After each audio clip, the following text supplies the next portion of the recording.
¿Quién es Claudia Rita? ¿De dónde viene? Bueno, Claudia Rita es una mujer muy ligada a la política y las artes desde muy temprana edad. Mi madre fue una actriz de Bellas Artes, maestra también de Bellas Artes, y una mujer que luchó en la Revolución de Abril.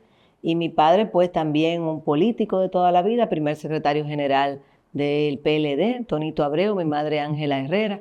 Y yo siento que me crié en ese ambiente de luchas, de arte comprometido, que era algo que en toda esa época pues se utilizaba mucho cuando se cantaban muchas canciones de protesta. Yo siendo muy pequeña pues tuve la oportunidad de participar en esas actividades. O por ejemplo, interesante cuando se hablaba de las hermanas Mirabal, se hacían actividades, e incluso mi mamá participó en un performance. Eso a mí me impactó mucho porque yo era muy pequeña, pero me gustaba que en ese entonces la política, en vez de hacer otro tipo de actividades proselitistas, hacía esas actividades culturales. Entonces yo me siento que vengo de eso, de una persona con grandes pasiones y que al mismo tiempo siempre he sido alguien divertida. Yo me río muchísimo, hago muchísimas bromas, bailo muchísimo, pero también me tomo las cosas en serio.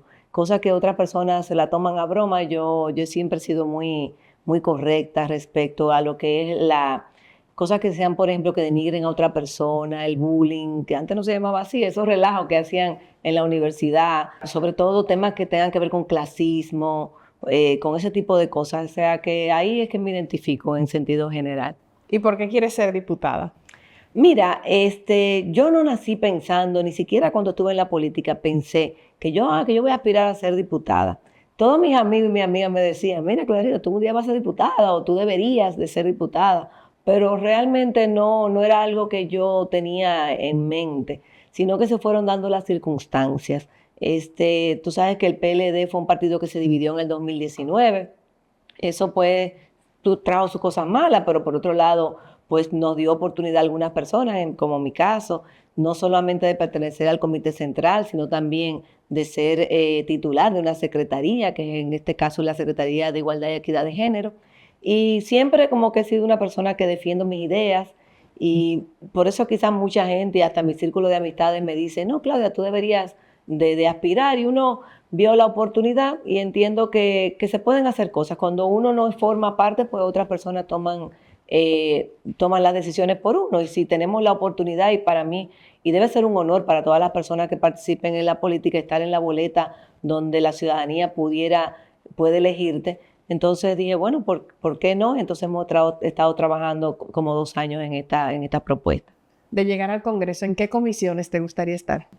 Bueno, me gustaría estar en la Comisión de Educación, me gustaría estar en la comisión que trabaja el tema de las leyes de telecomunicaciones, que trabajé mucho tiempo en Indotel, y en temas relacionados evidentemente con asuntos presupuestarios y económicos, porque aunque ese no sea mi expertise, pero sí me he dado cuenta que en República Dominicana hay un tema que tiene que ver con el sistema de pago de impuestos, que yo veo que lo que son los economistas que se preocupan por el asunto más de la recaudación y no tanto por el lado de las personas que son empresarias, sobre todo el empresariado que es de economía naranja, de servicio, que se le hace muy difícil y muy cuesta arriba el sistema de pago que tenemos y lo tiene bastante limitado. Y como yo vengo del área de publicidad y también me dediqué mucho tiempo a la tecnología, a mí me ha dolido en todas las circunstancias que yo he pasado por mi vida ver a tantos compañeros de la universidad, del colegio, quizás quedarse atrás porque el sistema de pago de impuestos lo ha llevado a la quiebra. Y hasta yo misma en un dado caso, aunque siempre he trabajado en el Estado, pero yo tenía lo que le dicen picota que tú haces luego del trabajo para poder tener dinero extra para alcanzar cosas, que no es fácil. Por ejemplo, cuando tú te metes en una casa o tú quieres hacer como gastos importantes, tú sabes que con un salario regular no lo vas a lograr, sino que tienes que trabajar en proyectos que son lo que le dicen freelance. Entonces eso es un tema que está muy bien hasta que tú emites una factura con valor fiscal, y ahí ya tu futuro empieza a tambalearse. A tu juicio, ¿qué es lo mejor y lo peor, o la principal luz y la principal sombra del actual gobierno? Mira, yo creo que el actual gobierno llegó a una circunstancia muy favorable para ellos, porque fue una circunstancia donde Evidentemente ya había un desgaste de un partido anterior. Ellos se sumaron a una lucha social, la utilizaron, esa lucha social, y entiendo que al final pues podemos darnos cuenta que no ha sido el reflejo de lo que se pedía en ese entonces. Entonces tiene muchas ventajas porque han sabido trabajar mucho el tema de la percepción, de una manera extraordinaria. Incluso si uno lo explica, parecería que uno está alucinando, pero es así, porque se invierte muchísimo, no solamente en publicidad, sino también en el tema de los influencers. Tú ves de repente de buena primera muchísima gente de muchísimas partes del mundo hablando de República Dominicana, y tú te quedas como, y una persona que está en Kazajstán o que los españoles hablan de República Dominicana, mexicanos, etcétera. Todo eso es todo una especie de plan para trabajar el tema de la percepción. Y la percepción anteriormente era como mal vista, como se decía, no, el tema de la delincuencia es un tema más perceptual que real. Se criticaba mucho eso, pero de alguna manera u otra, pues es como todas esas personas que en algún momento fueron ente de opinión, pues ahora están como bastante apagadas y tienen un campo bien importante el gobierno actual para pues desarrollarse sin mucha crítica. Entonces entiendo que bajo esa situación eso te da mucha licencia para tú salir airoso sobre cosas que no son necesariamente bien hechas. Por ejemplo, en materia educativa nos hemos ido muy mal. Se había firmado un pacto educativo y yo entiendo que lo que debería era revisarse el pacto, que cosas van bien, que cosas van mal, pero realmente hay muchas cosas que se han hecho, por ejemplo, y que ninguna persona desde el Congreso como tal ha llevado esa lucha de, por ejemplo, la nómina del Estado, cómo se ha ampliado sobre todo la nómina docente. Y la nómina docente a mí me importa mucho porque las personas que entran no solamente tienen la responsabilidad de educar a nuestros estudiantes, sino también que es una persona que nosotros vamos a mantener hasta que muera, porque nosotros le vamos a pagar su salario, sus aumentos salariales, le vamos a pagar toda la capacitación que se le da ahí dentro y también le vamos a pagar su pensión. Entonces, de buenas a primeras han entrado como 35,000 nuevos docentes sin que se haya entregado la cantidad de aulas para sustentar que estén tantas personas en la nómina docente. Entonces, por eso yo hablo mucho cuando voy a programas y eso, lo importante que es conocer el Estado, porque se hace muy difícil fiscalizar si tú no conoces el Estado. Realmente se bajó bastante el examen para entrar y además entraron personas con poca nota. Y si tú oyes a la ADP, dice que se queja de que no hay docentes en algunas zonas. ¿Por qué pudo pasar eso? Porque probablemente contrataron personas por un tema de amistad, por un tema de no sé qué, entraron, hicieron como algunos arreglos y no necesariamente esos docentes entraron o en las áreas curriculares que se necesitaban o en los distritos o regionales que eran requeridos. Entonces, esas son parte también de las sombras y evidentemente los préstamos que se han de alguna manera disparado estrepitosamente por poco tiempo, porque el problema está en tú llegar al poder dañando el instrumento. O sea, lo malo son los préstamos. Quizás lo malo no es el préstamo según para lo que tú lo tomes. Si tú como familia tomas un préstamo para comprar una casa, bueno, qué bien, porque tú estás comprando un techo donde tú vas a vivir, pero quizás si tú coges un mismo préstamo para comprar un vehículo de lujo que tú lo necesitas, hasta tu misma familia te dirá, óyeme, tú te vas a meter en esa deuda tan grande para algo que se va despreciando, que te puede ver en una situación difícil. Entonces, realmente no es el préstamo el asunto, es para qué tú lo tomas. Y de esa manera tan acelerada, cómo eso nos va a nosotros, se va a proyectar en nosotros durante todo el tiempo que quede en el futuro, porque tenemos que pagarlo de alguna manera. ¿Y la principal luz? Creo que yo realmente lo que veo de luz es eso, es cómo han manejado la percepción de una manera muy favorable hacia ellos. Eso es un trabajo, eso no viene solo.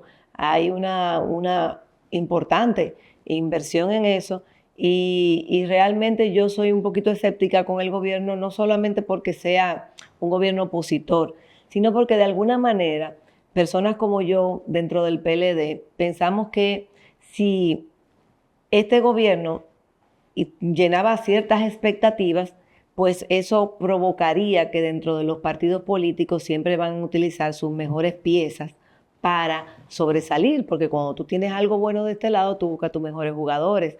Entonces, cuando las cosas se van dando, que tú dices, y eso era, entonces eso no ayuda a tener un equilibrio.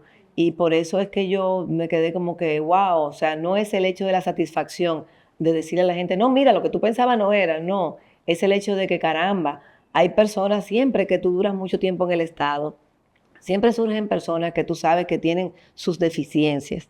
Entonces tú piensas que ya después que tú llegaste ahí, tú no vas a encontrar otra que va a venir peor. Entonces en algunos casos tú dices, caramba, pero ¿cómo va a ser posible que en tal puesto, en tal posición, luego de que yo sabía que quizás esa tenía ciertas deficiencias, como que viene alguien que no ha cumplido mayores cosas? Entonces, con esa me quedo. Y en el Congreso, ¿cómo describirías la situación del actual Congreso? Mira, el Congreso es un espacio donde hay muchos temas pendientes.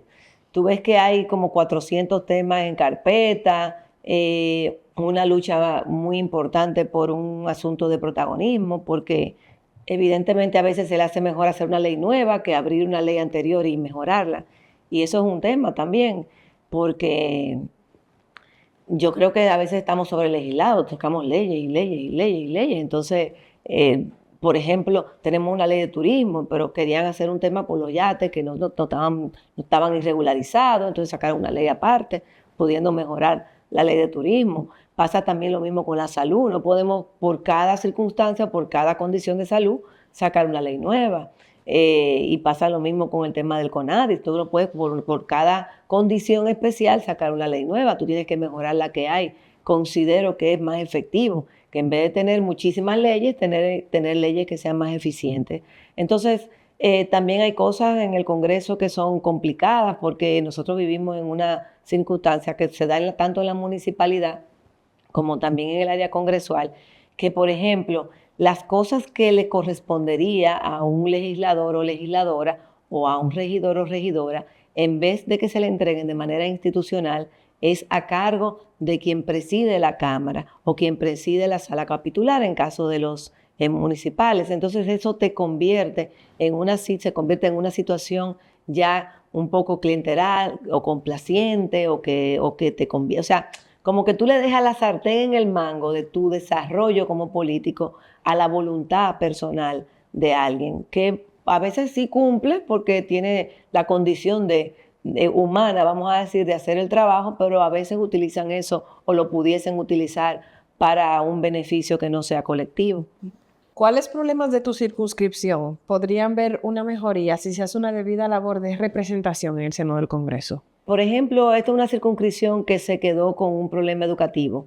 A pesar de que la revolución educativa que se llevó en la gestión pasada entregó muchas aulas, realmente la circunscripción número 1, por ser una metrópolis y no tener espacios, y también fuimos víctimas de lo que yo vivo diciendo de medidas igualitarias que son injustas.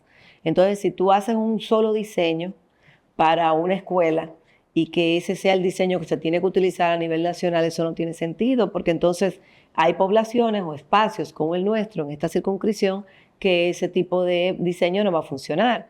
Entonces, creo que aquí hay zonas donde hay mucha pobreza o hay personas que son clase media, pero que necesitarían o les haría muy bien tener acceso a una educación pública, y la educación pública aquí no tiene suficiente espacio. Entonces, esos son el tipo de cosas que tú puedes reclamar, porque ya existe una ley incluso que sacó este propio gobierno, que puedo decir que fue algo interesante porque ya se tenía el plan de edificaciones escolares, pero ya el presidente Abinader, como una forma de dejar atrás todo ese tema de que si estaban sobrevalorados los terrenos o las escuelas, porque tú sabes que en el tema de ingeniería tú empiezas con un precio, pero eso es muy variable. Se tiene una ley al respecto que se debe de cumplir. Entonces, fiscalizar eso. ¿Por qué no se están haciendo escuelas aquí? ¿Y por qué necesitaríamos entonces de terrenos tan enormes para tener espacios tan grandes cuando tú ves que los colegios privados se adecúan de una manera, crecen hacia arriba o tienen menos estudiantes? O sea, tendríamos que buscarle la solución. Repasando un poco tu posición sobre diversos temas, la verdad es que buscar a Claudia Rita en internet es darse cuenta que sobre la mayoría de los temas nacionales tú has fijado alguna posición pública. Sin embargo, yo creo que de cara a esta candidatura en específico podemos abordar 2 o 3 de esos puntos para determinar en qué sentido van esas propuestas. Noté, por ejemplo, que hablabas de un sistema de pago de impuestos más justo. ¿Cómo formularía Claudia Rita una propuesta en ese sentido? Mira, tú sabes que aquí se tributa mensualmente. Entonces, tú tienes que, desde que tú emites una factura, y por lo regular se le trabaja a empresas grandes, la mediana, la pequeña empresa o las personas que hacen freelance, trabajan a una empresa grande. Entonces, tú emites una factura y esa factura, sin que la empresa te haya pagado, porque por lo regular tienen una política de pago de 90 días hasta 120 días, pero la DGI le permite a la empresa, por acuerdos que hay, que ya tú puedes llevar esa factura a la DGI, por lo cual, en lo que tú recibes tu dinero, tú tienes que o pagar por adelantado un dinero que es un 19.5, 18% del ITEVI más 1.5 del pago adelantado que se da del anticipo, un 19.5 tú tienes que pagarlo para que esa factura no te genere sino una multa o una mora. A veces una persona que está trabajando va llevando varias facturas porque tiene varios proyectos, entonces no le paga a fulano, no le paga a fulanito, eso entonces te va generando un problema no solamente en la DGI, también en la TCS, y las personas entonces prefieren irse a la informalidad, perdón. Y yo entiendo que con un sistema de pago trimestral, como se usa en países como España, que tú puedes tributar trimestralmente y además de eso, si la factura tú demuestras que tú no la has cobrado, pues te la puedes referir porque es injusto. Y eso también te deja fuera de competencia porque muchas veces habrá proyectos que tú pudieras hacer, pero tú sabiendo que tú tienes que hacer una factura, por ejemplo, de una cantidad a la que tú no estás acostumbrada a ese monto, pero pudiera ser una gran oportunidad para ti, tú te reprimes de hacerla porque ya tú sabes que tú tienes que buscarle el 19.5 antes, para tú no saber ni cuándo tú vas a cobrar esa factura y bajo esa dinámica es muy difícil crecer. Entonces, eso, vamos a decir, la inquietud, yo la hablé con un equipo económico y tenemos, vamos a decir, la matemática, ¿verdad? Para pues, presentar un sistema, un tema integral para ayudar en eso, porque yo estoy convencida que de alguna manera u otra va a haber una reforma y que yo entiendo que la reforma debería de ser una oportunidad para mejorar algunas cosas, sobre todo eso que te estoy diciendo, que también aquí nosotros tenemos un problema. Tomamos medidas igualitarias e injustas, como decía ahorita con la parte educativa. Aquí, por ejemplo, tú pagas una placa del vehículo por el año del vehículo. Es decir, que una persona que se compró un vehículo pequeño, que no consume, que no ocupa espacio, que no tiene peso, paga lo mismo que una persona que compró un vehículo grande, de más lujo, que ocupa espacio, que tiene más peso en la tabla, que también emite más contaminación. Entonces eso es injusto totalmente.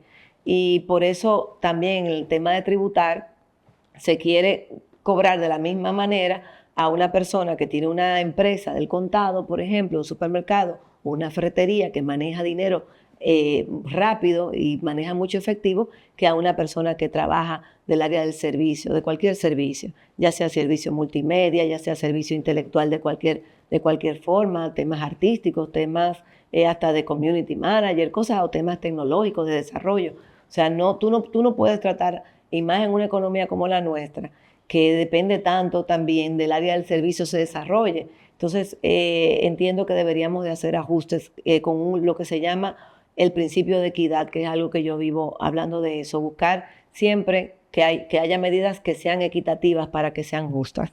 Hablas de mejores medidas para la calidad de vida de los adultos mayores. ¿Cuáles serían esas mejores medidas? Si hacemos un balance realmente interesante, importante y conseguimos que la gente entienda que dentro de esta reforma se pueden sacar muchas cosas importantes y buenas para que haya mayor gente que tribute, pero que tribute porque se siente que no la están persiguiendo, sino que se siente que con un sistema más amigable. Yo entiendo que, por ejemplo, nuestros envejecientes se jubilan con menos dinero, pero pagan lo mismo por medicina y pagan lo mismo por otras cosas. Entonces, es increíble que tú tengas que, a tu adultez, los seguros médicos ya no te cubren. Tú tienes que pagar la misma cantidad que cuesta la medicina en vez de tener ciertos ajustes para pagar menos. Tú tienes que pagar lo mismo por el transporte público, cuando en otros países ya eso se contempla, por ir al cine, por ir al teatro. Todo eso se puede regular. ¿Por qué? Porque hasta con incentivos. Yo estoy segura que los empresarios de los cines, si tienen ciertos incentivos, no tienen ningún problema para tener una tarifa para personas mayores y cosas así. También pasaría con el teatro, que en algunos casos se da, pero no siempre. Sobre la defensa de la igualdad de los derechos entre hombres y mujeres, también haces una propuesta. ¿En qué consiste? Mira, eso más que una propuesta es un modo de ser. Yo entiendo que es importante tener una perspectiva de derechos en todo lo que se hace. Cuando se habla de economía, uno tiene que estar consciente que dentro de los índices de pobreza, las mujeres somos las más pobres. Y que cada medida que tú tienes que tomar, tienes que pensarlo desde un punto de vista de cómo eso no le afecta en el caso a las mujeres. Y las mujeres siempre estamos en desventaja, incluso en el tema de la política. Por ejemplo, tenemos leyes que nos ayudan con el asunto de tener representación 60-40, que no necesariamente el 40 es de la mujer, aunque todo el mundo lo ha percibido así, pero realmente es 60-40 de ambos lados. Pero ¿qué pasa? Por ejemplo, la política se ha encarecido muchísimo y ¿a quién es que más le hace daño eso? Le hace daño a las mujeres. ¿Por qué? Porque las mujeres no tenemos el mismo apoyo que le dan a los hombres. Ni en los medios tradicionales, tú lo puedes ver en los periódicos, como no somos siempre portada, a los programas de mayor audiencia no somos las más invitadas. Los empresarios no necesariamente son a nosotras que nos aportan más. Entonces, tener esa visión siempre concreta de que estamos en un tema de desigualdad y siempre hay que luchar respecto a eso, es algo que yo propongo como parte integral de lo que soy, porque yo creo que más importante que muchas propuestas es tú tener una línea de pensamiento donde las personas sepan qué esperar de ti. Respecto a las cosas que se puedan presentar, porque lo que pasa en el Congreso realmente es que se le da mucho privilegio a las propuestas de leyes que vienen desde el Poder Ejecutivo. Y entonces, al tener más privilegios, pues tú no necesariamente las propuestas con las que tú puedas ir son esas las que van a tomarse en cuenta. Y por eso es que luego vienen las decepciones, que Claudia Rita dijo esto, y que entonces no lo puso, o que fulano lo dijo. Realmente hay propuestas que están engavetadas ahí muchísimo tiempo. Entonces, lo importante es tú tener esa línea de pensamiento para decir, óyeme, yo voy a representar un tema siempre en base a un mundo equitativo, un mundo de igualdad de derechos de hombres y mujeres, entre las cosas que se puedan presentar. Por ejemplo, a mí me dolió mucho que pasara la ley del DNI así como si nada, en un país que ya se está como que quedando mermado, y incluso entiendo que ahora mismo no se siente porque quizás no ha habido necesidad de poner en marcha la ley como tal, y menos en un periodo electoral. Pero eso es una ley muy peligrosa que no se le puede dejar a merced de la buena voluntad de quien esté gobernando o de quien vaya a ocupar esa dirección. Y son cosas que entiendo que nosotros tenemos que luchar para que se derogue esa ley y que se vuelva a hacer una nueva, que mantenga ciertos derechos y conquistas. Hablando de la situación de la mujer en la política, has indicado que en tu partido, el PLD, hay mucho machismo. ¿Cómo se nota el machismo a lo interno de los partidos? Bueno, mira, es que en todos los partidos hay machismo realmente. Y en el caso mío, yo como secretaria de Igualdad y Equidad de Género, pues no puedo pelear por lo de los otros partidos, tengo que pelear por lo del mío. Y eso es algo importante, que las mujeres tengamos conciencia de que cuando estamos en la política tenemos doble función, lamentablemente, siempre la carga es más fuerte. ¿Por qué? Porque estamos luchando por eso que creemos de manera colectiva, por decirlo así, y también estamos luchando por tener mayor representación en espacios de dirección y también en espacios de liderazgo. Entonces, cuando uno insiste, pues las cosas van mejorando. Por ejemplo, en el caso ahora para estas elecciones, el PLD ha cumplido, él es el único partido que ha cumplido con el tema de la cuota de los partidos mayoritarios, porque no tengo la información sobre otros partidos, y eso importa mucho.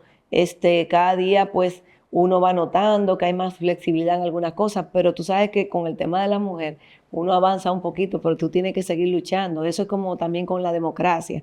Cuando tú avanzas en democracia, tú no te puedes dormir con eso, porque es algo que siempre puede estar en peligro, porque afecta ciertos intereses. Entonces, sí, yo seguiré siendo una luchadora por la igualdad de derechos de las mujeres y porque tengamos participación. Vemos cómo gobierno tras gobierno no llegamos a la paridad, que es algo que entiendo que va a crear un gran cambio. Cuando las mujeres estén en espacios de dirección, tú vas a ver que va a haber un antes y un después con eso. ¿Qué podría mejorarse de los partidos, de las elecciones, de las campañas, desde adentro del Congreso? Mira, la ley electoral es un gran tema porque ha sido una ley que pudo haber representado grandes avances, pero no se siente.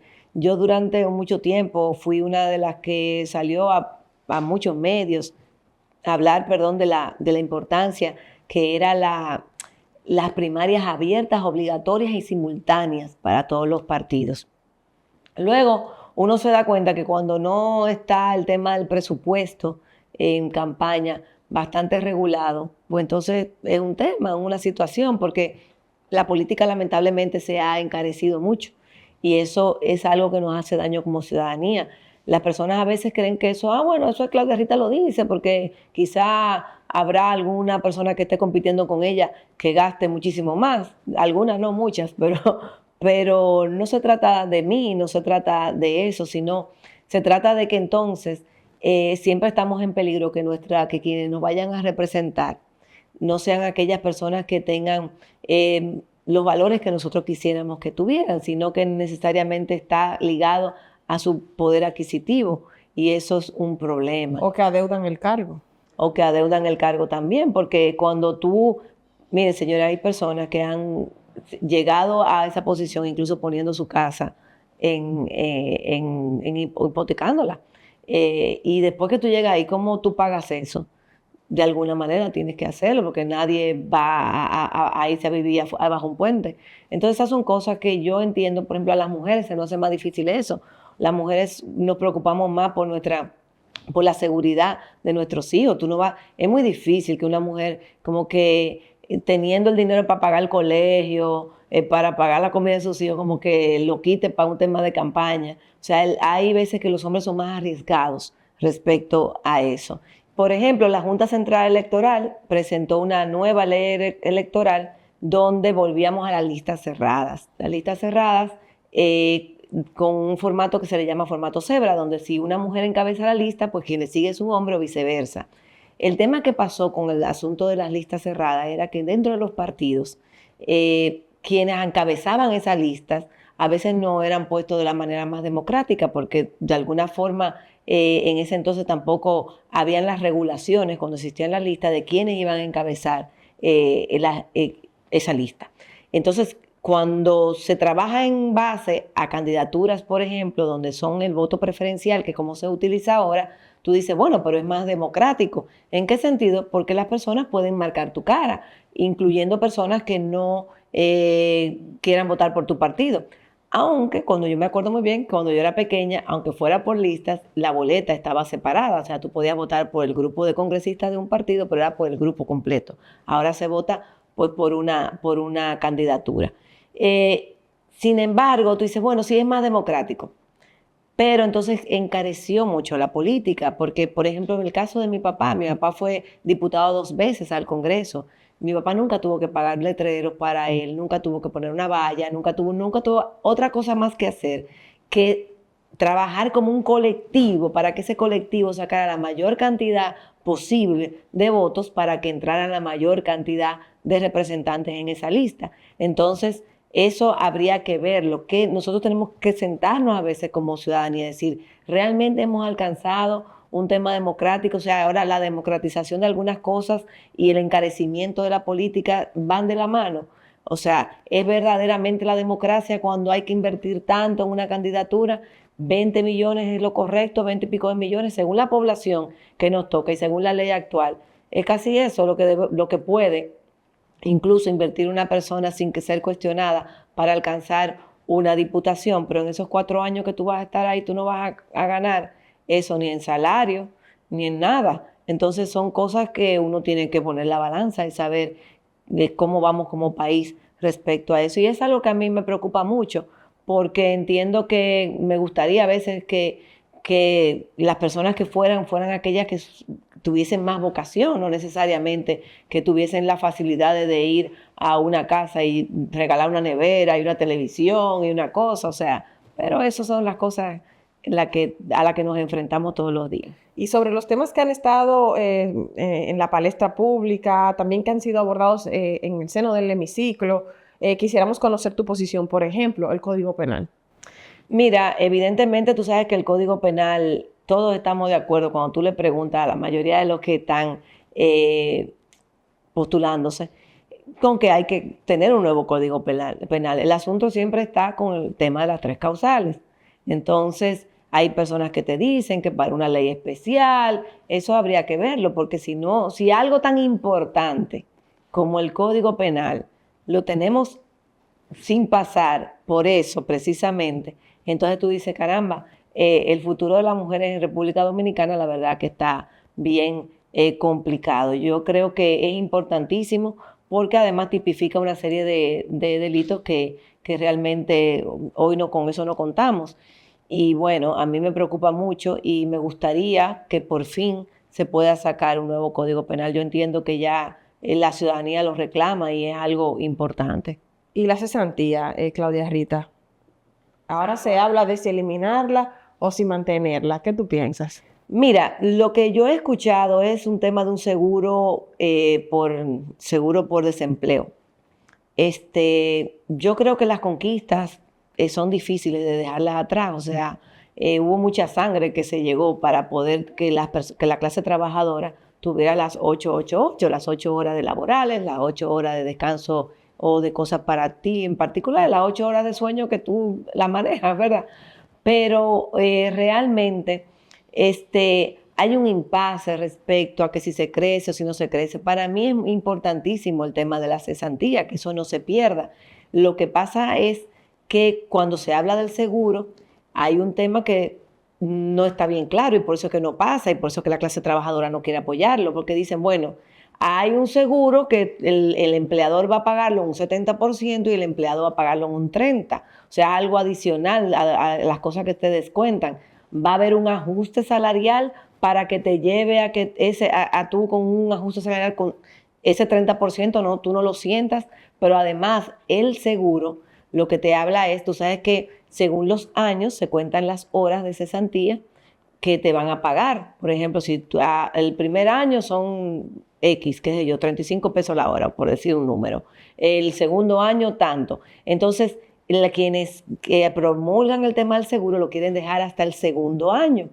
Es decir, que tú puedes trabajar 10 años en una empresa y lo que te van a dar de cesantía va a ser bajo el mismo monto, aunque te van a contar todos los años, pero bajo el mismo monto, como si tú nada más hubiese trabajado 2 años. Entonces, hay que hacer un ejercicio respecto a que se va a tener entonces un tema de que el empresario un compromiso de ajuste salarial cada cierto tiempo o cada vez que pase algún tema en la economía. Entonces, entiendo que es un tema que nosotros no podemos dejar de hablarlo, porque aunque yo estoy en desacuerdo con que se pierda ningún tipo de conquistas, sobre todo el tema de la cesantía, también hay que entender y quizás se pueda ver cuáles son las empresas que se afectan más en eso. Y por eso hablo mucho siempre de que hay medidas igualitarias que son injustas. Hay que ver en este caso para cuáles serían. Entiendo que estoy abierta al diálogo, pero estoy firmemente de acuerdo que en base a quitar conquistas no podemos. Vamos a hacer ahora un ejercicio de asociación libre. Yo te digo una palabra y tú me dices con qué palabra asocias esa que yo te digo. Bueno, vamos a ver cómo me va. Corrupción. Cárcel. Mujer. Compromiso. PLD. Lucha. Campaña sucia. Narcotráfico. Elecciones. Democracia. Congreso. Oportunidad. Desigualdad. Frustración. Coherencia. Complicado. Redes sociales. Tiempo. ¿Cuál es tu principal característica? Yo creo que la búsqueda de soluciones, yo siempre tengo como una fórmula de buscarle soluciones a las cosas. La virtud que más aprecias en ti misma. La sensatez. Tu principal defecto. Quizás que soy muy pasional sobre algunas cosas. ¿Qué es lo que más aprecias en un amigo? La confianza, Tu idea de la felicidad la tranquilidad. y de la infelicidad. Estar todo el tiempo como en esa inestabilidad. Su gran pesar. Creo que no haber compartido más con mi hermano, que perdí, o con mi papá. ¿Cuál considera que es su gran logro? Haber llegado a donde estoy, yo estoy muy contenta. Con una persona que he tenido experiencias, que cuenta con una familia, con grandes amistades. ¿Y su principal miedo? Evidentemente que algo le pase a mis hijos, ese siempre sé. ¿Tienes un mantra, oración, frase de batalla que sirva para repetirse a sí misma en las adversidades? Bueno, yo siempre trato de que las cosas no me afecten como de manera personal. O sea, yo siempre trato que a pesar de que he tenido experiencias malas con personas, como que eso no me cambie mi sentido de bondad, mi sentido de nobleza. ¿En cuáles ocasiones recurre a la mentira? Hay muy pocas veces, mija, pero muy pocas veces realmente. Porque yo ni a mis hijos nunca le hablé de Santa Claus ni nada de eso. O sea, es muy, muy pocas veces. ¿Cuándo y dónde fue más feliz? Yo creo que en la parte de mi infancia que yo iba mucho al campo donde mi abuela. ¿Qué defectos le inspiran más indulgencia? Yo no sé, yo me he convertido con la vida como en alguien muy tolerante ante algunas cosas que por lo menos antes me irritaban mucho. Ya yo no me esfuerzo por tener la razón en una discusión, como que ya cuando una persona está en algo equivocado, que yo sé que está en algo equivocado, ya yo como que lo dejo ahí, que él mismo se dé cuenta, sobre todo en temas que tienen que ver con política, porque uno analiza muchas cosas que ya uno vivió y que ahora algunas personas están viviendo. Entonces tú le dices, bueno, Su bien material más preciado. ay, que yo pienso tampoco en lo material. ¿Será mi celular o mi computadora? Y si pudiera cambiar una cosa de usted, ¿qué elegiría? No sé, quizás un poquito más alta, porque las mujeres bajitas cogemos mucha lucha en la política. ¿Por qué? ¿Por qué? Porque tú tienes que estar luchando ahí. Mira, cuando tú tengas una cosa, primero para verte y segundo porque tú sabes que los codos de los hombres haciendo así te dan ahí. Ah, sí. Entonces, eso es un problema. Para cerrar, dos preguntas sobre el futuro. La primera es, si pudieras hacer que el país asegurara una sola cosa sobre su futuro, una sola, ¿cuál sería y por qué? Pues mira, yo entiendo que sería la educación, porque se ha luchado mucho para eso y se han dado las condiciones, no es por falta de dinero, es por falta de voluntades. Se hizo un esfuerzo con hacer una normativa para que ya lo que viene siendo la calidad educativa, que depende tanto del docente, cambie desde el perfil del nuevo docente. Y eso se derogó en este gobierno y creo que fue una mala práctica porque no había necesidad de hacer eso. Y no se llegó a concretizar tampoco en el gobierno anterior, solamente lo hizo la institución pública, el ISFODOSU, pero otras universidades no la adoptaron. Y se trataba de que la formación docente, los docentes sobre todo, salieran con los grandes conocimientos en las áreas curriculares, por ejemplo, un matemático, mención docente, un historiador, mención docente, una persona experta en física, mención docente, y eso ayudaría al manejo de los contenidos. Y también, pues creo que es una deuda que tenemos y que sería sumamente importante y bonito que todo el mundo pudiera tener un buen nivel educativo.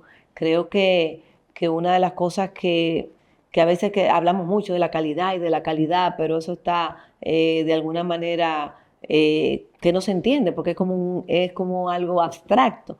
Pero para lo que es la calidad para ti, quizás no sea la calidad para mí. Yo creo que un sistema educativo inclusivo, un sistema educativo donde esas pruebas nacionales sean más bien pruebas diagnósticas, porque a mí me sabe muy mal que realmente una persona se pase la vida entera en una escuela para que te digan a ti en un cuarto de bachillerato que si tú sirve o no sirve por un examen. O sea, si había contenidos que tú no dominabas, ¿por qué no te tomaron una prueba diagnóstica antes para ayudarte a tú conseguirlo. Entonces ese afán de siempre estar poniendo a prueba a la gente para que no pase, para dañarle la vida, a mí eso me duele muchísimo. Y creo que es algo que a mí, yo entiendo que sí, es una de las cosas más importantes. Si pudieras ver al país llegar a cualquier destino, cualquiera, sin importar cuán difícil o improbable sea el camino, ¿cómo describirías brevemente el panorama general de ese destino? Yo quisiera llegar a un país donde ya haya roto mentalmente ciertas barreras. Por ejemplo, que nosotros supiéramos que nosotros vivimos en una isla compartida y que nosotros dentro de esa isla somos la parte dominante y que como parte dominante nosotros tenemos que aprender de esos países que cómo se comportan cuando son dominantes. Entonces nosotros cometer errores que se hicieron hace más de 500 años, de entender que si tú le das la espalda a algo se resuelve solo, eso es una tontería porque tú nunca vas a tener, por más soberanía que tú quieras tener, tú tienes que tener información y tienes que buscar la manera de tener control de lo que pasa a tu alrededor. Entonces, no se trata de solucionar un problema nosotros, sino se trata de tampoco entender que nosotros tenemos que darle la espalda, sino tenemos que tener opinión, tenemos que tener representación en las decisiones que se toman en el país hermano, que es el país de Haití, porque nosotros no podemos pretender, los dominicanos, que nosotros nos va a ir bien todo el tiempo mientras ahí al lado se estén matando. Eso no es verdad, eso no va a pasar, porque las personas siempre van a buscar cómo mejorar, eso es normal. Si Dios no lo quiera, estamos aquí, estamos diciendo, nos vamos corriendo todito, no nos vamos a quedar quemando, nos vamos corriendo. Si tenemos que meternos en la casa al lado, brincar o lo que sea, lo vamos a hacer, porque eso es parte de nuestra naturaleza. Entonces, aquí tenemos que ser sinceros respecto a eso, sinceros respecto a cuántas visas entregamos, cuáles esas visas son de trabajo, cuántas personas están aquí y cómo nosotros tenemos que de alguna manera integrarnos en las soluciones, no ser la solución, pero tampoco darle la espalda. Por darle la espalda cuando las devastaciones es que se formó un país en una isla tan pequeña, se dividió en dos. Entonces, ¿cómo va a ser posible que a nosotros no nos importe si a Haití llegan armamentos que nos puedan hacer daño a nosotros? A nosotros no nos importe si allá se está pasando una situación que pueda venir de repente una crisis humana para acá. O sea, nosotros tenemos que tener opinión, nosotros tenemos que tener una visión de que algún día tenemos que lograr vivir en una isla en paz, donde nosotros podamos irnos de vacaciones a Haití, tranquilamente, así como vamos a ir a la terrena, pues irnos a una playa para allá, y no debemos ser cerrados con eso, ni que el nacionalismo nos nuble la razón, porque estamos poniéndonos como irracionales, y yo no veo la solución como que yo estoy aquí bien. E incluso el COVID nos lo enseñó. El COVID nos enseñó a nosotros que si tú no hacías nada desinfectándote tú si el otro estaba infectado. Tú no hacías nada poniéndote la mascarilla tú si el otro no se la ponía. O sea, es un tema de que yo quisiera llegar a un país donde ya podamos tener una situación con menos fricción y con una mentalidad que aunque guardemos nuestro patriotismo, aunque defendamos nuestra frontera, porque siempre eso debe de continuar, pero tener una mentalidad un poquito más, vamos a decir, cosmopolita o más, no sé, más de un país más avanzado, de entendernos, ven acá, pero nosotros podemos ser la potencia de esta pequeña isla y cómo nosotros podemos llevar esa situación a hacer una especie de conquista culturalmente, poco a poco. Antes aquí, en la década de los 80, 90, nosotros éramos un país totalmente anti-yanqui, totalmente. Una de las razones que incluso por mucho tiempo al PLD se le hizo difícil gobernar era porque nosotros éramos bastante anti-yanqui y anti-imperialistas. Y eso, ¿cómo se ha ido cambiando? Culturalmente, por el cable, por la música, por las cosas. Entonces, es lo mismo. Nosotros no podemos seguir en esta situación de resistencia, entendiendo que vengan la gente de Kenia a metérsenos ahí al lado, unos sanguinarios, y después que ellos terminen de resolver allá al lado, ¿para dónde van a mirar? Son cosas que yo me pregunto, que será que a la gente no le importa, pero yo me preocupo mucho por eso. Gracias, Claudia. Gracias a usted.